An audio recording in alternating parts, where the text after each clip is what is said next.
But first, Labor is breathtakingly useless on global issues, foreign policy, and now in support of our allies, especially America.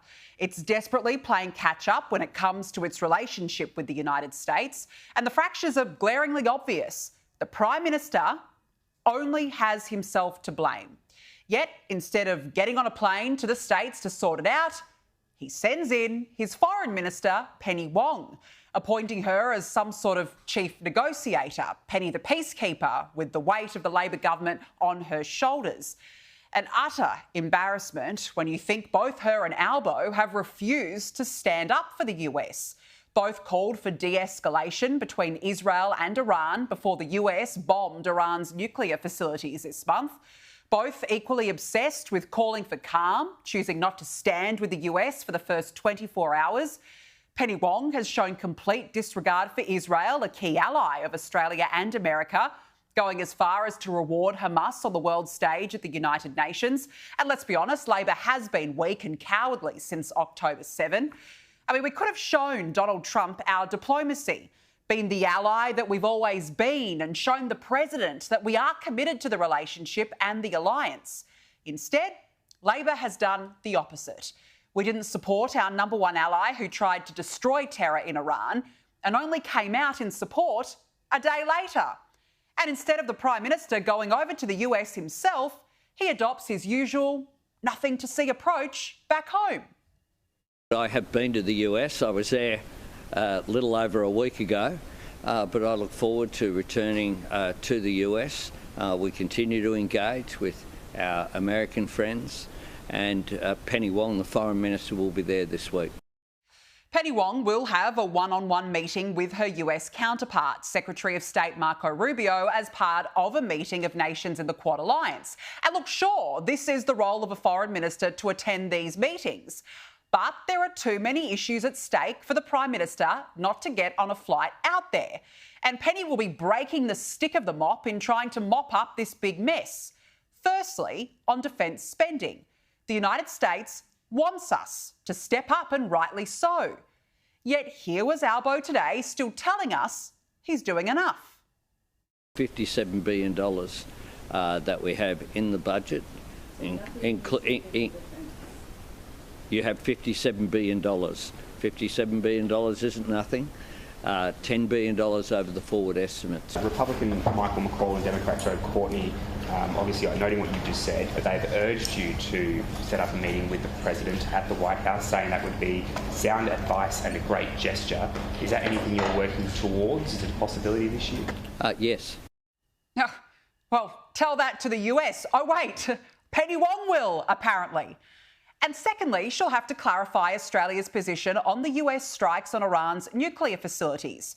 As we know, of course, Albo had no comment. He was MIA, other than a statement calling for calm. Then had a stunning change in sentiment a day later when he and Penny Wong had a light bulb moment where they both realised that they do support the US's actions. Thirdly, Aukus will no doubt come up as part of Penny's peacekeeping trip.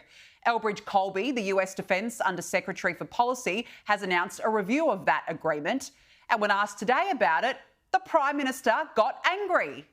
Has the government engaged directly with Elbridge Colby in the last couple of months? We engage with everyone in the United States. We engage with everyone in the United States. We engage with everyone in the United States. Give me a break, seriously. This is what America sees when our Prime Minister is asked about serious issues relating to both of us. And the fourth issue is the elephant in the room, as revealed on Sky News this morning by Donald Trump's pollster, Brent Buchanan.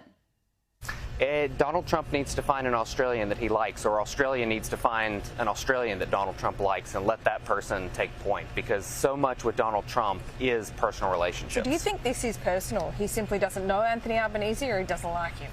I think he doesn't like the current ambassador, and that's one of the biggest issues. Really? Wow. So that ambassadorial role really matters when it comes to getting through those concrete walls? With certain people, yeah, with certain countries and certain people. So there it is. It's Kevin. Kevin Rudd is the problem, as we knew he would be when he called Trump a traitor to the West, the village idiot, and the most destructive president in history. I mean, no wonder Trump did not bother to meet with Albo this month in Canada. Why would he bother? And how embarrassing Anthony Albanese will not get on a plane, put on his big boy pants, and go over there and deal with it himself, despite pleas from Congress. In fact, 2 senior US lawmakers have issued a bipartisan plea for the Prime Minister to prioritise a White House visit.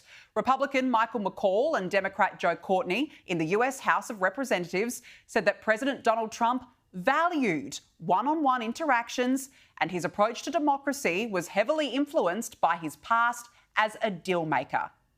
So the question is, why on earth would America now listen to Penny Wong?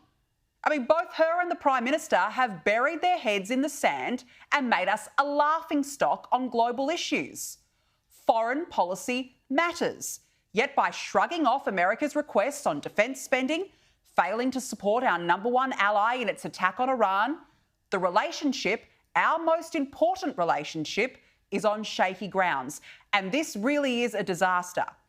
Anthony Albanese and Penny Wong are unfit to steer this country in a direction where we are respected by the United States. It's quite frankly amateur hour on the world stage.